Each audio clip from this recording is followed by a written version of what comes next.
Oh, hey guys, this is Peggernet Ryan D-Bar. Well, within the last week or so, I was reading a Facebook comment or Facebook post about this $12 million grant that Buckhannon got for a sports complex, and various prominent citizens, current former council people, are saying, something like this could never happen at Clarksburg because we can't ever unite around a good idea. There's a few things I can say to that. First of all, I read WV Metro News this morning on the way to work, and I saw, they got $48 million for a new water plant water replacement project. And I recall very clearly that they used their Joe Brandon money back after COVID to replace water pipes, or Clarksburg refused to do that. They had to be brought kicking and screaming by the EPA into replacing their water lines. And the council still didn't want to play nice with them. They're still fighting and bickering about that. That has an effect on the willingness of the citizens and different people in town to cooperate with you. People need to see the priorities are straight, that water's getting taken care of, that the fire truck isn't a flatbed pickup truck with a hose on the back, that the sidewalks are getting replaced. Just the visual presentation of Bridgeport and Clarksburg are night and day difference. And that has an effect. The credibility of the city council has a lot to do with whether or not various proposals can succeed. And the second thing is it's not true that Clarksburg can never get anything done. The Robinson Grant, hello, that was like almost $30 million, all said and done. Kathy Goings somehow managed to come up with an idea that at least got across the finish line. And it pains me to say, but Martin Howell and the team that they had together did the technical work and got it done. And none of the ideas since then have been as compelling. That being said, it wasn't easy for Kathy. A lot of people in my circle at the time fought tooth and nail to try to prevent that from happening. I thought it was a bad investment. But, when you have a little bit of credibility, when you have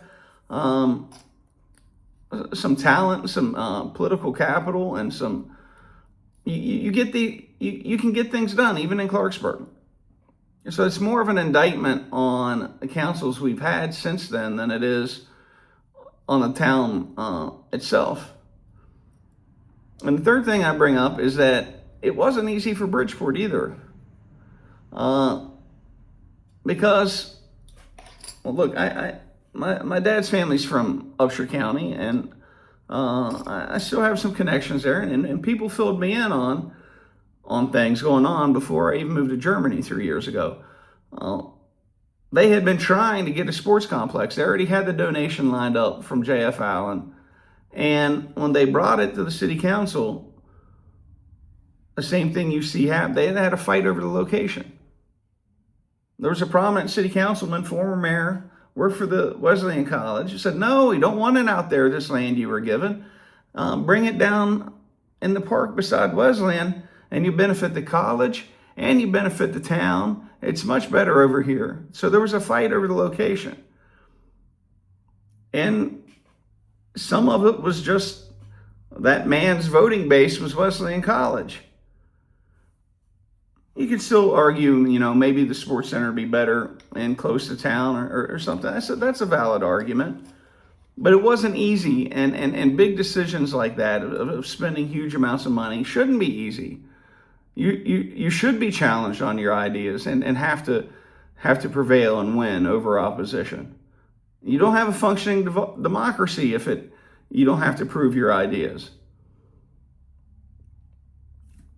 Interestingly enough, in Buckhannon, the way they ended up winning that political battle is the councilman that opposed them went to federal prison for making porn videos with underage boys. Once he was out of the way, I guess got things done.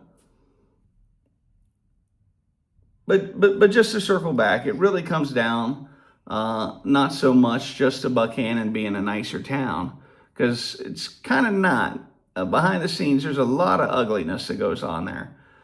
It goes down to the council uh, being composed and just being willing to openly disagree with each other and debate ideas, and not having to feel that, like, oh, I'm just going to throw some random idea out there, half-ass idea, and people have to accept it, or I'm going to take my ball and go home, or we're going to do everything, cook everything up in a back room, and we don't want any opposition. Uh, it's the leadership of the town, not the citizens. I'll holler at you later.